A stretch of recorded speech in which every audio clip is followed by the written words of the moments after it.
Courage speaks.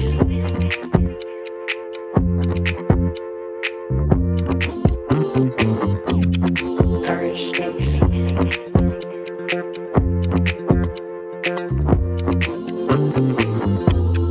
Courage speaks. Welcome to episode 11 of Courage Speaks. I'm your host, Sam Sherman. Courage Speaks is brought to you by Courage to Connect, an outpatient mental health center for therapy, psychological testing, and psychiatry for all ages located in Chicago's North Shore. On today's episode, we had the privilege of hosting General Gregg Martin, a distinguished military leader and the author of Bipolar General, My Forever War with Mental Illness.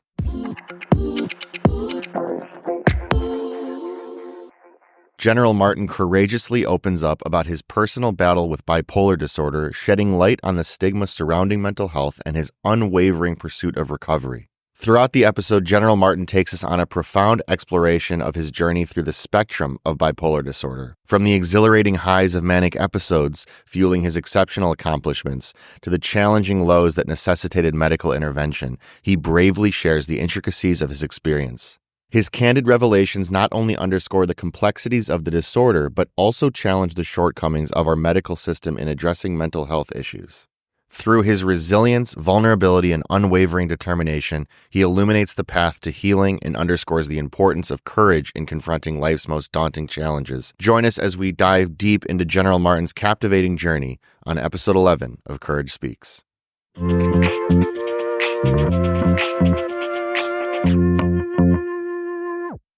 General Martin, thank you so much for joining Courage Speaks. How are you doing this morning?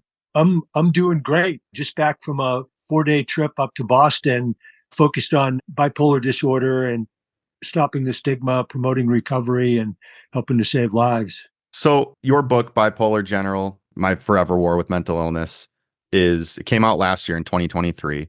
I read it. It's unbelievable. We're going to talk about it today.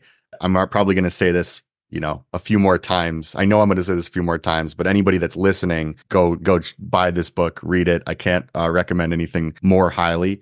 But something that really stuck out to me, just to kind of start out, is how candid your reflections are and your writing is, and really how much detail you go into and basically recalling so many different parts of your life. What was that process like of kind of just, it's a combination of your, recollections and of course, reaching out to people in your life to kind of hear their perspectives on these things. So what was that process like as you were sort of pulling together all these stories for the book?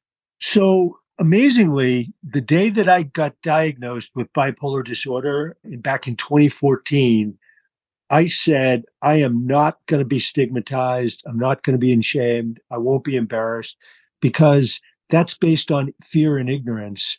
And the scientific fact is that bipolar disorder is physiological in nature, just like diabetes, cancer, heart disease. So I said, I'm going to tell my story. I'm going to write a book. I'm going to write articles, give talks. But of course, I then went from bad to worse, went into bipolar hell for a couple of years. And then it wasn't until I started my recovery back in 2016 that I had sort of the strength and the ability to really tell my story. And I started telling it verbally, orally, at Rotary clubs, church retreats, things like that.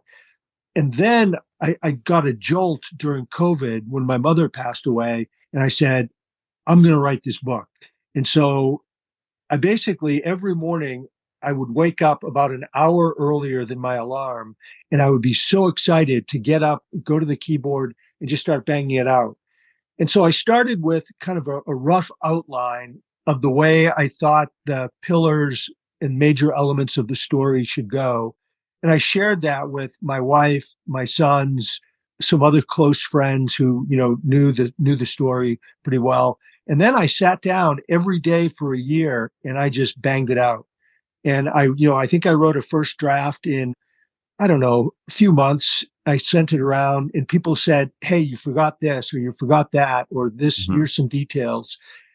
And then I did a second draft, and I ended up doing about 6 drafts until I thought it was pretty good. And then I worked with a book agent to find a publisher. And we spent about a year and we had no luck at all. And our strategy was to get the biggest publisher we could get, like Random House or Simon and Schuster. But they're really only interested in people with big names. And I wasn't a big name person. So at the end of a year, I went out on my own and developed my own strategy to get a publisher. And I ended up coming up with the Naval Institute Press and the Association of the U.S. Army. And they both thought the manuscript was fantastic. I asked them, should I get a professional ghostwriter? And they said, no, absolutely not. Your writing is excellent. Just stick with what you've done. And so they accepted the manuscript, and then it took about a year to get it published. So from the time I started writing to the time the book came out on the street was about 3 years.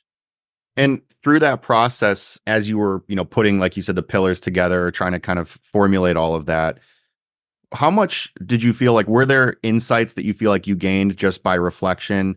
Or was there anything that you learned about your process and your navigating your journey through just putting all the pieces together in the context of writing the book? Yes, in a very, very important way. So in the process of writing, I was also reading extensively. I was conducting research. I was interviewing people, including world-class psychiatrists and, scientists. And I learned a tremendous amount, not only about bipolar disorder and the brain, but about myself and my own experience.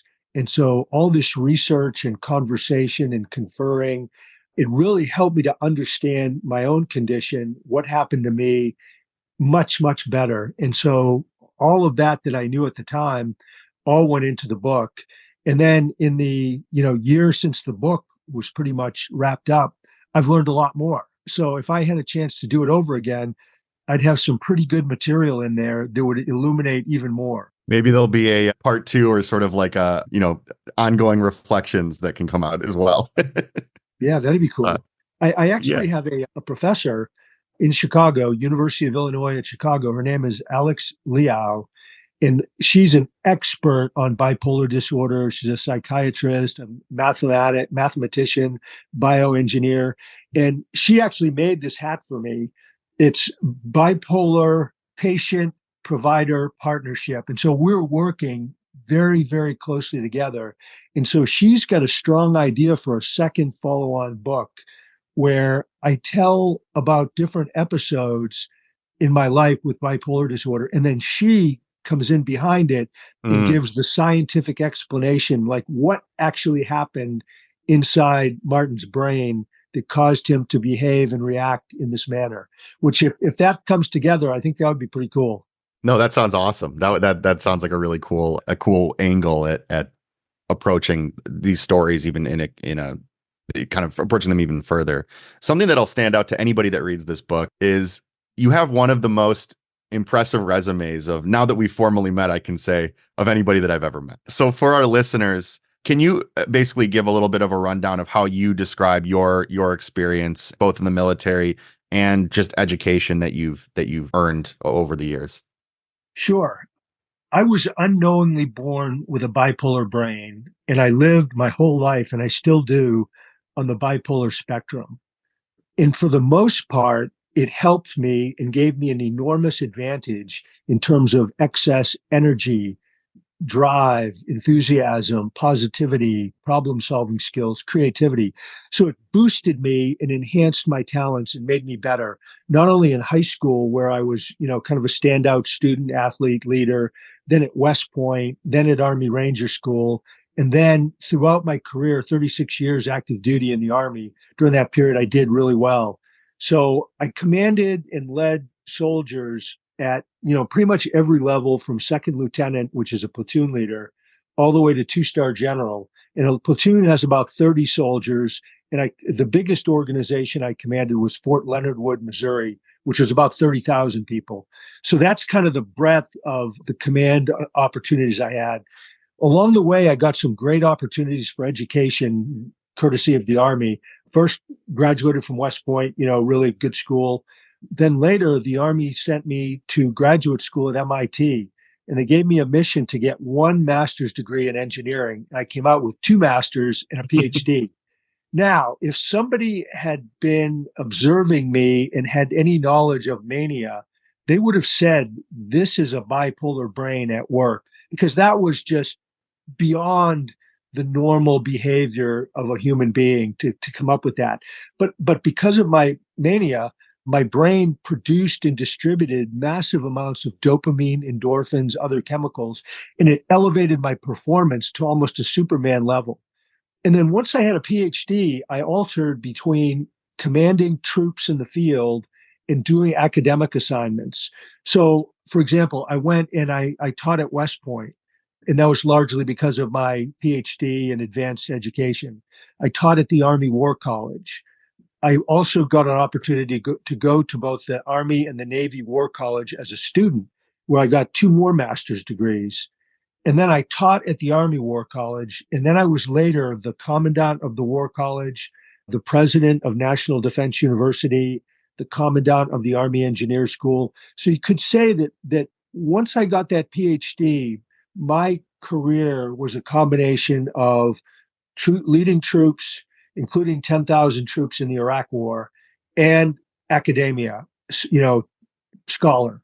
So soldier scholar, I think, would really describe it. Again, even something that jumps out from reading the book for me was that there's so many times when I'm reading through and I would have to reread certain sections simply because I was trying to understand how it was that you were able to it seemed like at several points there was like so many different things, so many responsibilities that you had at once in different areas, right? In different parts of life. And I'd have to go back. I'm like, wait a minute.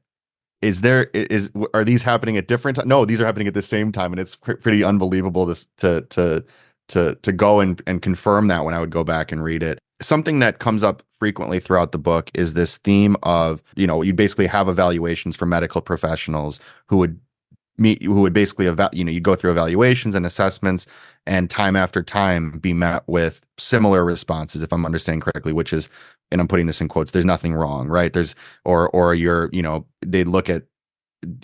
assess what was going on and you may express certain things, but they were kind of seeing, it sounds like, and you were as well, everything that you had accomplished, all of your achievements at the points that you were reaching out for some of these initial assessments. And I'm curious if you recall the first time that happened, when you first sort of sought out and maybe had questions about behaviors or anybody had questions about behaviors, but were met with a medical professional telling you you're fine, you're operating at this high level. Yes. Well, the thing with bipolar disorder is when you're in mania, you feel great. You feel like Superman, smartest person in the world, endless energy, enthusiasm, it just euphoria. And so you don't think there's anything wrong with you when you're in mania. But when you sink into depression, the difference is so stark and it's so startling that all of a sudden it's like, whoa, what is wrong with me? There's something really wrong. I am not normal. I've gone from high energy to no energy, lots of interest to no interest, lots of enthusiasm to none, extrovert to introvert, mind sharp as a razor to I'm confused, I'm foggy, I'm indecisive, and so forth. So when we got home from Iraq in February of 2004, one of the things we had to do was a complete health screening, including psychiatric. And so I went to the psychiatric nurse and said, she said, "How are you feeling?" And I said, "Terrible. I went from high energy to no energy. I feel like I'm depressed and I don't really know what's wrong with me." And she said, "Well, describe it." So I described it to her. And then she said, "Well, what do you do to counter it? What kind of remedy do you have?" And I said, "Well, I try to exercise as much as I can, very intensely, because that's good for overcoming depression, even though it's hard to do because you don't have much energy." Mm-hmm. I said, "Number two, I recite and pray intensely over Bible verses that are like power verses. Then I get into really classic rock and roll music that just lifts my spirits. And then finally, if that doesn't work, after work, I drink alcohol." And she said, "Oh, those sound like, good solutions. I think you're fine. There's nothing wrong with you. I'm not going to recommend that you see the doctor." And so that was the first time where I was completely misdiagnosed. If this person had talked to, people that I worked with, my family members, my friends, she would have seen that this was really out of the ordinary for me and maybe be able to piece together and connect the dots that I actually had bipolar disorder and refer me to a psychiatrist to do more investigation. But she didn't. And the profession really kind of failed and let me down. When you would hear this from medical professionals and they would have, do these evaluations or assessments time and time again, and you would hear your professional opinions or evaluations, would that kind of then validate your process in the way of thinking like, oh, I guess they're telling me that this is fine, that the things I'm doing are fine. So therefore, did that have a lot to do with kind of the way that you felt about the way that you were feeling? Yes. So, the whole time I had bipolar disorder, I didn't know that I had bipolar disorder. I didn't know that I had a serious mental illness. And so when the doctors tell you you're okay, which I essentially had 6 different appointments, 3 times in depression, 3 times in mania, and they told me you're fine. There's nothing wrong with you. I believed them. And so therefore, I sought no further help because I believed that I was fine. It wasn't until the 7th try that the doctor was able to piece together and connect the dots and say, you have bipolar disorder. And the key variable in that was that my wife was at the appointment and she made the comment, well, Gregg is really depressed right now, but normally he's manic. And the doctors, that was the first time the doctors were able to get that nugget and then say, aha, manic, depression, he's bipolar. Now, there's no reason they couldn't have gotten it much, much earlier. They could have invited my wife and family members and friends and work colleagues to any one of the appointments, but they didn't. And, they were, so it was really, again, a sort of a breakdown in the medical system of investigating and doing a good diagnosis. I want to read an excerpt from your book, again, Bipolar General, My Forever War with Mental Illness. This is a part of the book, actually, where your youngest son, Connor, is sharing his reflections on a certain point of your life. And I'm just going to read this, and I've got a question about this. But this is, again, your youngest son, Connor. I did want to say that although you were slipping, and I definitely thought something was off once we got back from Hawaii, a lot of our walks and conversations throughout that year and leading up to Pat's Special Forces graduation were really positive and special. We really talked about faith and art and philosophy in a way we never had before, which to me was pretty exciting. Your energy fused so many of these conversations with a sense of importance that was riveting and really grandiose. There was no way not to be positive and hopeful. I think that is a paradox inlaid in the whole thing, that it was ultimately that energy driving you to self-destruction. So that part of the book really jumped out to me. And I guess my question about that is, when you reflect on your son's Connor's reflections, or even in the sense of the ways that at many times throughout your life, a lot of the book describes this, like you said, where when you were experiencing mania, this was leading to a lot of achievement. And quite frankly, in that excerpt of the book, your son reflecting that at those times, it was leading to these very engaging conversations, these very positive conversations. I guess my question is, how have you, when you reflect on it now, how do you sort of balance the ways that this led to almost this self-destruction, but also was a period of time that led to a lot of, I guess, even just positive interactions with family and with people in your life and achievements? So with bipolar disorder, I was on the spectrum and I was slowly inching my way up the spectrum higher and higher, day after day, year after year, decade after decade, until my onset came in 2003. I was 47 during the Iraq War when I shot into, my first real mania. And it just was electrifying. It helped me. I felt like Superman, fearless, bulletproof.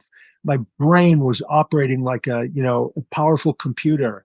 I could see and visualize things in ways I had never done before. And the doctors have told me that when you are manic, it's more powerful than cocaine or ecstasy. Mm.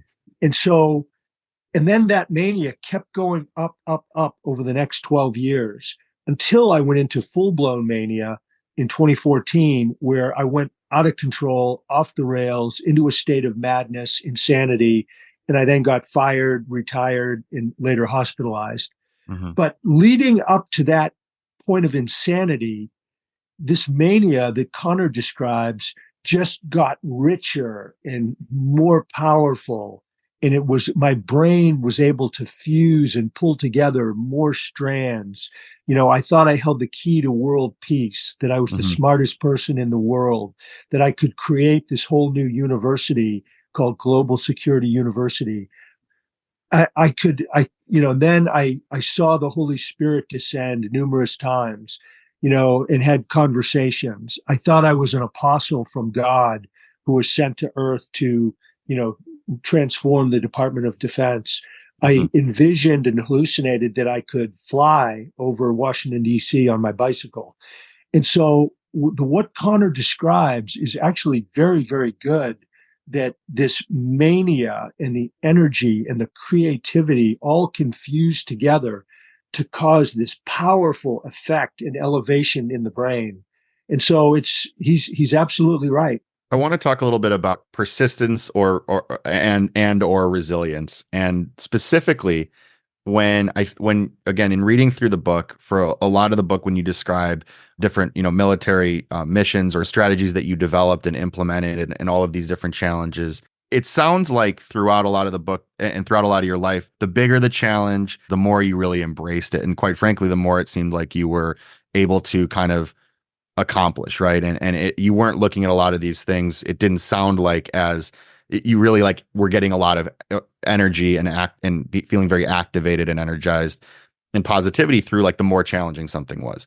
The one point when this later in the book, when you start to describe your periods of depression and ultimately hospitalization through starting treatment, that's where it really goes back and forth from starting to feel like maybe or report on feeling some progress and then falling back into depression, and then or periods of mania where it again. I'm curious your thoughts on this, where it almost feels like that's one of the first times in your life where you're expressing working extremely diligently, extremely hard at something like you did in so many other areas of your life, but not necessarily having that initial clear accomplishment, from the beginning, right? Where it took time, and it took, as I read a lot, I mean, incredible resilience and persistence to kind of try very, very hard, try many different things, being open to many different things, and still kind of falling back and then continuing on. I guess, where does that rank in the challenges that you've faced in your life? It's number one. It's the Hmm. hardest thing that I've ever experienced. Bipolar disorder is a serious, deadly mental illness that has a force, a will, a power all of its own that can operate independently of the person's willpower and desire to get better. It's basically the brain on its own can just decide or just do it and say, I'm going to go into mania.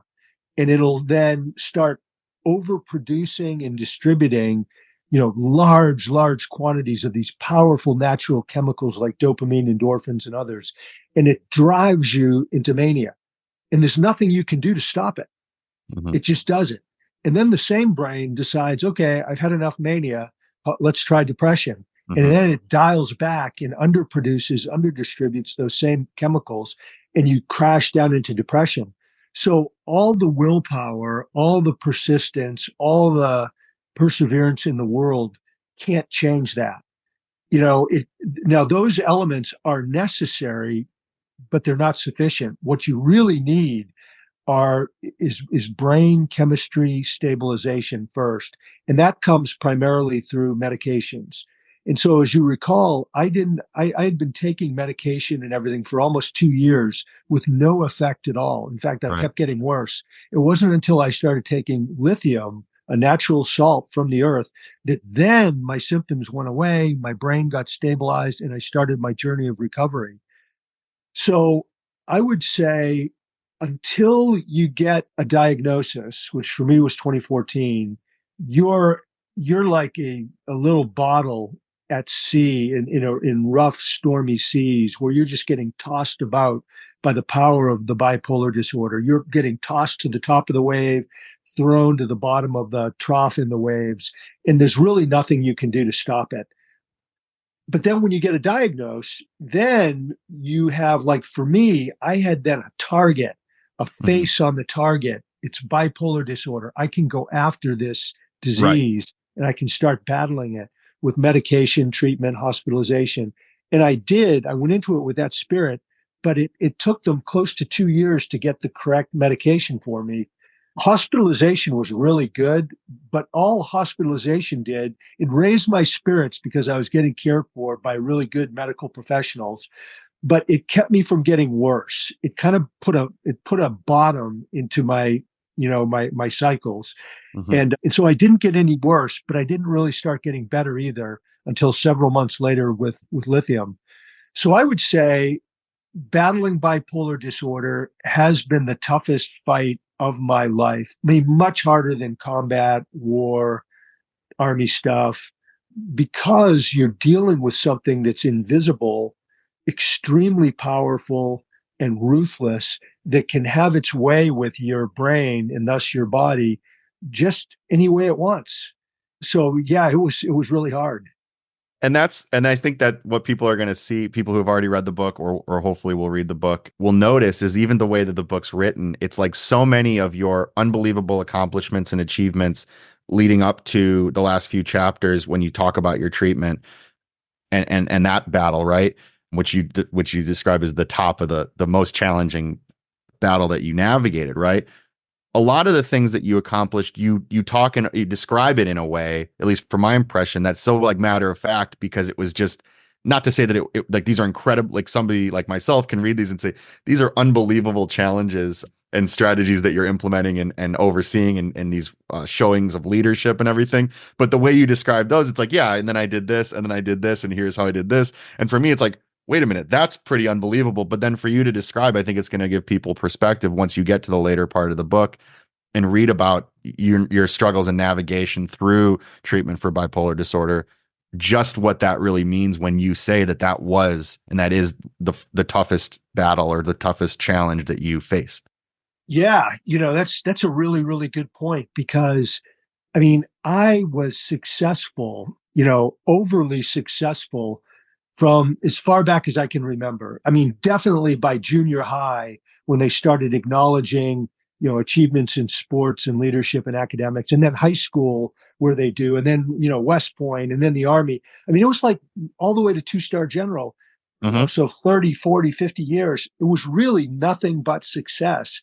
And it came easy to me because I had a lot of talent, God given talent and abilities. But then I had this secret weapon of having a bipolar brain, which took all my talents and then elevated them, Mm-hmm. intensified them, boosted them. And so I wouldn't call it effortless, because I was a very hard worker. And one of the things that happens with having a bipolar brain is that it gives you intense drive.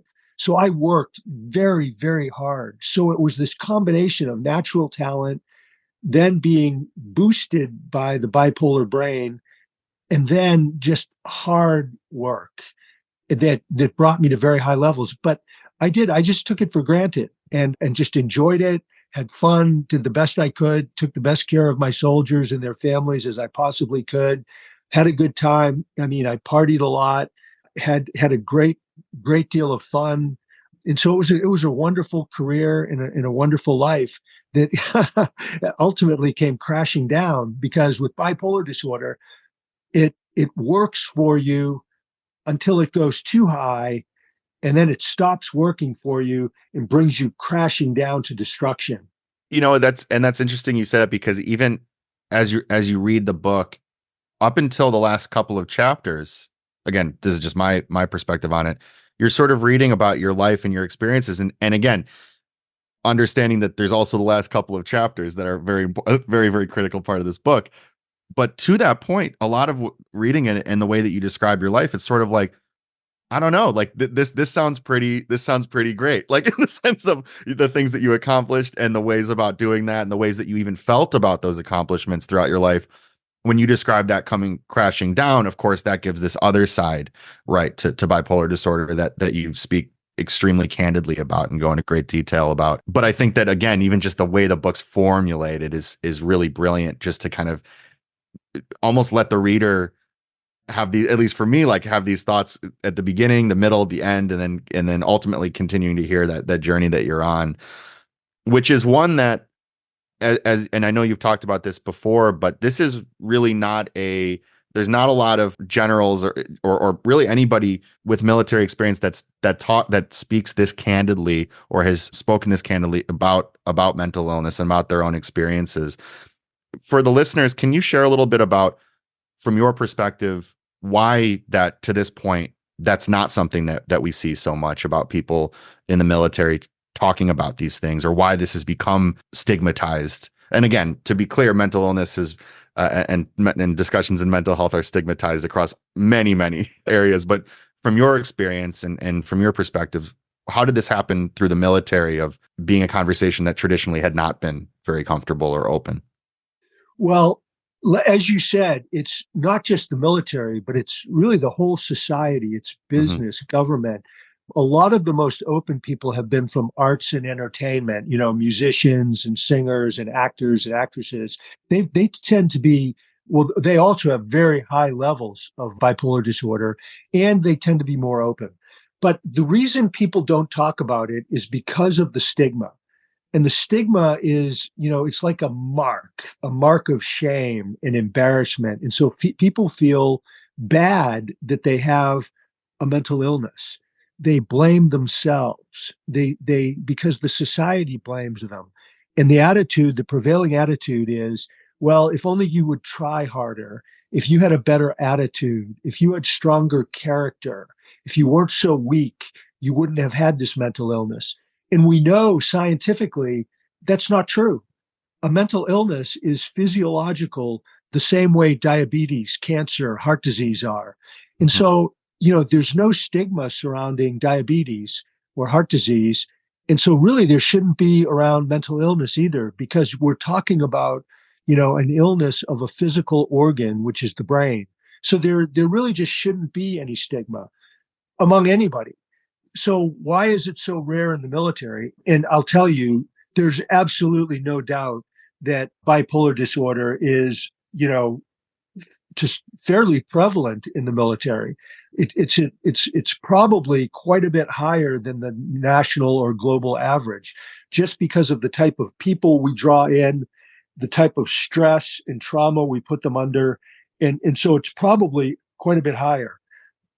But in the military, somebody with bipolar disorder is, for the most part, they're medically separated from the armed forces, because it's seen as being incompatible with military service, because their minds are too unstable to perform, consistently, to be around weapons, to be around classified information. So there's that sort of structural, official stigma that goes in the military. And then I think probably many of the people in the military who do have bipolar disorder are probably officers and higher ranking people. And so they don't want to admit that they were weak, that they succumbed to this invisible disease. So they keep it quiet. They keep it hush hush. They don't talk about it. They get quietly retired, and then they go away and they begin another retired life. But I think it's the stigma that causes them to, and this resistance to admit that they had a deadly mental illness, a disease.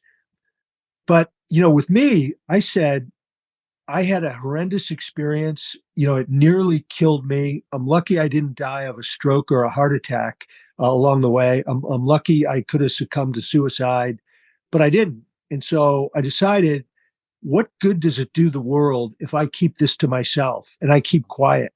How's that doing any good? Instead, I said, I'm going to take this, really horrendous experience and tell the world and share my lessons learned, my experiences, my recommendations, my path to recovery, and all that stuff to help people, save lives, help promote their recovery, help stop the stigma. So that's why I decided to, come open and speak out. A couple more questions for you, General Martin, and thank you so much again for your time today. As far as the last few years, or even just as you've been speaking more openly about these things and working to fight these stigmas in the military and beyond, have there been any systemic changes or anything, or I guess what's sort of the outlook that from your perspective as to change on the horizon, or even things that have already been happening as far as these conversations in military spaces? I would say the military is improving. If you go back 20 years, the military would separate and not retain on duty anybody with virtually any kind of mental condition that required medication. So people with PTSD, depression, traumatic brain injuries, bipolar disorder, what have you, they were all pretty much separated. And then what happened was in the post 9/11 wars, where we deployed the same troops over and over again in PTSD and depression and all these other mental conditions, they spiked. They went way, way up. The military said, hey, we have to figure out a way to retain these people because we're too small. We can't just, cut everybody who has a mental problem out of the military, or we won't have anybody left. Mm. And so they started making, they did a lot of homework and analysis, and they started making accommodations for people with all sorts of mental conditions. And they would basically, evaluate them on a one-by-one basis and say, okay, who is this person? How have they performed? What's their condition? What kind of medication are they on? Let's talk to the psychiatrist. Can they function fine? Or do we need to separate them? And so more and more, we're keeping people with mental health conditions. So that's one thing.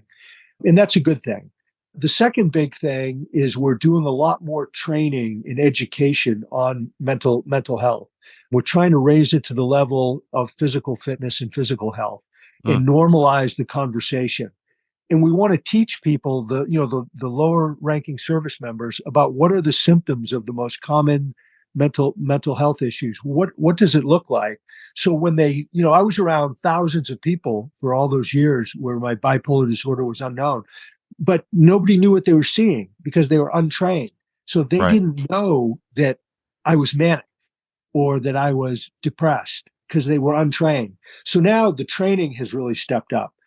And then we've assigned partners. The military calls them battle buddies. The civilian world calls them peer support specialists. And so what you do is you have a one-on-one relationship throughout the organization, or the whole team, and they have a responsibility to keep an eye on each other as well as themselves. And if the battle buddy or the partner sees troubling signs, symptoms of mental illness, they have a responsibility to have a candid conversation and say, hey, Sam, I love you, I care about you, but I'm seeing some troubling signs. Why don't we go visit the therapist or the social worker or the psychiatrist, and I'll go with you to the appointment so that you don't feel alone. And so that's happening to a much greater degree. And then the probably the next big thing is that the military has taken a lot of resources and they've pushed it down to lower levels. So you now have social workers, therapists, mental health specialists, psychiatrists who are down and working much closer to where the rubber meets the road, as opposed to just way up at some, high level regional hospital. They're down there now. So it's much easier for the troops to go seek help and get help much more quickly on a local basis. So those are some of the things that are going on. Yeah. And that's really nice to hear that, number one, that these conversations are at least happening, that there's this awareness around it, and that there's resources being put in and invested into some of these conversations and some of these programs as well, which, as is very clear, not just in the military, but in many different spaces, just having these conversations at all were not really happening, or not very necessarily safe or comfortable. So the fact that those things are changing, of course, with anything, there's work to be done as always, but to hear that there's some of those things being implemented is certainly, for me, sounds very, just to know that that's on the horizon gives me hope. Sam, there's one other big thing that happened. You remember from the book, when I separated from active military to civilian, there was no continuity of care. I mean, zero. And that is a terrible failure of the system. But now the Department of Defense has a system where every service member who is having any kind of mental health illness or is being treated for it, there's a warm, deliberate handoff to either a civilian provider or the VA. And that happens for every single troop who has any kind of mental condition. And that's a huge improvement. I was going to actually, I'm glad you brought that up because as far as like like you talk about in the book that there wasn't that continuity of care for you. I guess to clarify, so I didn't know if that was just for your situation specifically, or was that like just the case just specifically for mental illness or mental health? I mean, or was that, how does that policy or how did that policy work previously? I don't think there was a policy to do any kind of a warm handover. Hmm. So, I mean, I think for the most part, people, service members, they just left the military healthcare system. And, one day you're in uniform, you have a good comprehensive healthcare program that takes care of you. And then the next day you're out of uniform, you're no longer on the rolls, and you're on your own. Yeah. Make it on your own. Find healthcare on your own, buddy. And I think that was, the lack, that was the non-system that we had. That's stunning to hear. That's really stunning to hear that at least, and again, just hearing that there's more of a focus on that warm handoff. I'm just thinking about how many like literally lives are going to probably be saved or have been saved just to have that, as opposed to kind of after your time in the military not having that, and then being in a place, being not knowing what to do, right, or not knowing that the resources even exist. So two more questions for you, General Martin. For people that are listening and the community members, parents, cousins, brothers, family of any kind, or friends, for people that are listening to this and either, and I guess from your perspective, what are sort of things that you recommend just as like a family member that you had noticed was helpful for you as far as being there, being a support for somebody that either, suffers from bipolar or is navigating a bipolar disorder diagnosis, or maybe is exploring that, or maybe just is noticing signs or symptoms? What can you offer from your perspective of how somebody can be most supportive of loved ones or people in their life that might be experiencing this? Well, there's two different kind of paths on this.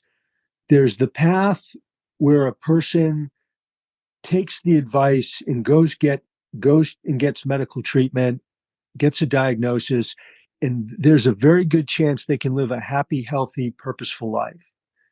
And then there's the path where someone says, I'm not going to get help, Right. largely due to stigma. And the disease gets worse and worse.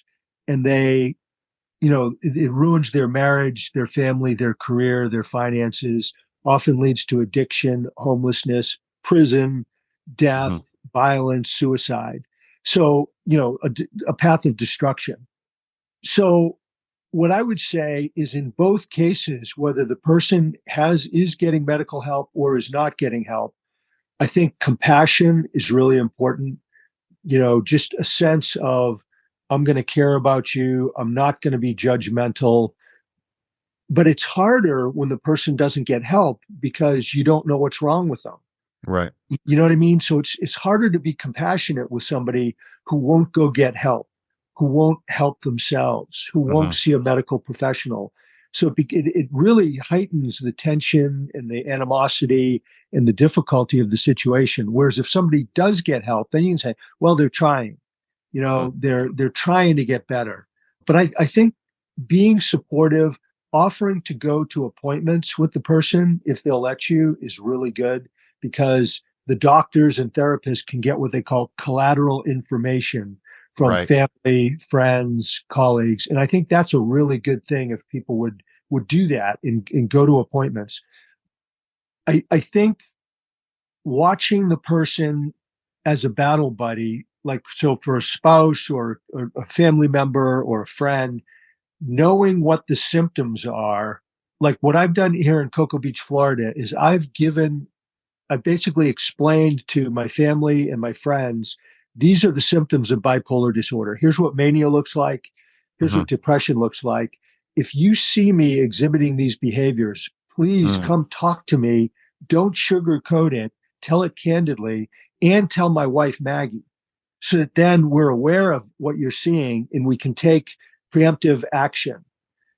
I think the person, another way they can help is to be supportive of seeing the psychiatrist, seeing the therapist, taking medications, living a healthful life, really encouraging and enabling healthy diet, plenty of exercise, plenty of sleep, plenty of water, low stress environment. And then, those three are really necessary, but not sufficient for a recovery. They have to be anchored into like this social platform of what I call the 5 Ps. And so a family member or a friend can really help with this. But first P is purpose. The person has to have a purpose that drives them forward. Like for me, mine is sharing my bipolar story. Then you need people. You need a circle, a network of happy, fun, energetic people who lift your spirits. And so a person can help develop a purpose in a network of friends. Third is place. Think about where the optimal place to live is that can enable you to live out your dreams and be happy. Fourth is perseverance, not quitting, and so again, a person can be an encourager and say, hey, you can do it. You can make it. There's other people that have overcome bipolar disorder. There is hope. It's not hopeless. You're going to get better. And just be an encourager and help them get the help treatment they need. And then last is, it's what I call presence. It's the ability to think objectively about your own thinking. And so to think about your own thinking, because oftentimes the thoughts we think are the biggest enemy. They can be self-defeating. They can lead us the wrong path. And that's called metacognition, a fancy word. And so all of those things I just mentioned are things that a family member, a spouse, a friend, a work colleague, with a good trusting relationship can help the person with the illness with. That metacognition, or like the thinking of being objective about your thoughts, I can speak very much like through this book, I think really shines through of somebody in yourself who has had that ability to do that and really put that to practice. Because I think that's like I spoke before about just how candid and how direct a lot of the way that you share and reflect on the stories is someone who absolutely has taken a lot of that time and put a lot of work into being objective about your thinking, which we know is very challenging and not an easy thing to do. So my final question for you is actually about another theme that pops up throughout the book that I noticed, which is your love of dance and intense dancing. Like I loved all of the ways that you would describe throughout the book, different times and the fun that you would have doing that. You mentioned classic rock earlier, but I have a couple of questions about that. What's General Martin's, what are your go-to songs or go-to bands that if you're somewhere and that comes on, we're seeing you on the dance floor? Oh, well, they're just popping into my mind. Yeah. Blue Oyster Cult, Don't Fear the Reaper. Oh yeah. And did you ever see the Saturday Night Live skit with that? Yes. Yeah. With more cowbell. Yeah, that one. That is unbelievable. And Yeah. I mean, that just really, brings me alive. And I just, I love, Led Zeppelin and Journey and so many great bands, Queen, Rolling Stones. I could go on and on with some of these great bands that have made such incredible music. The group I dance with now, they play more contemporary, more pop, and they've choreographed the ladies have choreographed dances to these songs, and I love Dance Monkey by Tones Oh and yeah. I. Great song. Simply the Best by Tina Turner. I love the song Shivers. I don't remember who played that one, but it's a really great song. I love Lady Gaga. She's unbelievable. Just Dance, Bad Romance, and Poker Face. Oh Those are yeah. great songs to dance to. So those are just a few. Yeah, I guess so. What the dance you're in a dance group right now? Yes. Can you talk a little bit about that? Yeah. It's it's almost all women from Cocoa Beach they just love music. They love to dance. They love to have fun. And so they have choreographed a bunch of these cool songs, and we learn the dances, and then we all dance together. up on a stage or in the gym or somewhere there's room to spread out.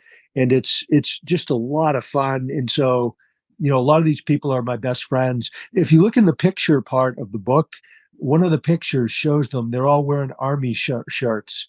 And that's the group. That's the group. Okay, I'll look back at that. Yeah, I think it's one of the last pictures. Mm-hmm. I just, that really jumped out to me because I'm a person that, whether it's a wedding or a party or whatever the case might be, I'm out on the dance. I'm not a good dancer, but I try. I'll go out there and I'll just move my body all around. The problem with me, and my wife gets mad at me because I don't stretch. I need to exercise more. That's a whole nother conversation. But because of that, the movements that I'll do on the dance floor causes I have a weak back. So I am prone to throwing my back out dancing, but it doesn't stop me. So, good for you. Yeah. That's great. It is fun. Yeah, it's a fun definitely a fun thing to do. Well, General Martin, thank you so much again for joining Courage Speaks today. It's such an honor and a privilege to be able to have this conversation with you. And again, I just want to say thank you. Like what I said before we started recording, thank you for your service, both in the military and even beyond that, with everything that you've been doing and are continuing to do now. And so with your book, Bipolar General, this unbelievable book that, again, all anybody that's listening to this, please go out and get this. Where can people find this book, Jenna? I'm just going to hold it up for a second. This is a book, and I really appreciate you talking so much about it. You can get it anywhere books are sold. Probably the easiest and quickest is through Amazon, but you can also go to Barnes & Noble. You can go to the publisher, which is the Naval Institute Press, and they can all get it to you pretty quick. A couple of things about the book that's really encouraging is it's already being, it's been rated as a #1 bestseller. It's being translated into other foreign languages. It's being used by medical schools, businesses, government agencies, the military, the veterans community, and the general population. So the book is really proving to be very useful in helping people understand not just bipolar disorder, but other mental illness and brain conditions and what to do about it. And it's helping I've got this one person who wrote I think it was on LinkedIn today. She said that I'm a stigma buster. And so that's so important, because if we can bust the stigma, more people will get help and they'll get better. So anyway, that's where you can get it. The book is being sold all over the world. I've got speaking engagements around the globe. It's really awesome. I feel really, blessed and privileged to have the opportunity to do this. General Martin, your book, Bipolar General, My Forever War with Mental Illness. To our listeners, you can get this. We'll send out the links and everything to it and share it. Go buy this book, go read this book, share this book with people. I know I already have been. And again, thank you so much for the work that you do and for your time today.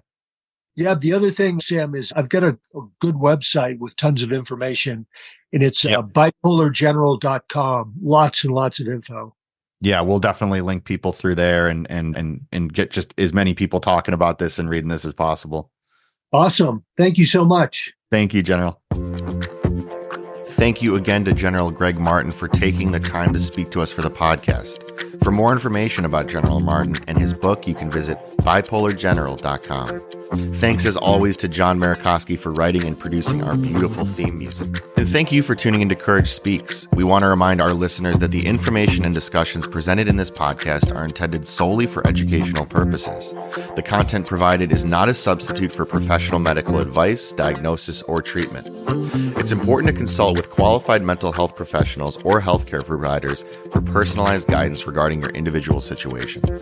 While we strive to provide accurate and up-to-date information, the field of mental health is complex and ever-evolving. The views and opinions expressed by the host, guests, or participants are their own and do not necessarily reflect those of Courage to Connect Mental Health Center. As always, for Courage Speaks, I'm your host, Sam Sherman. Be kind. Talk soon.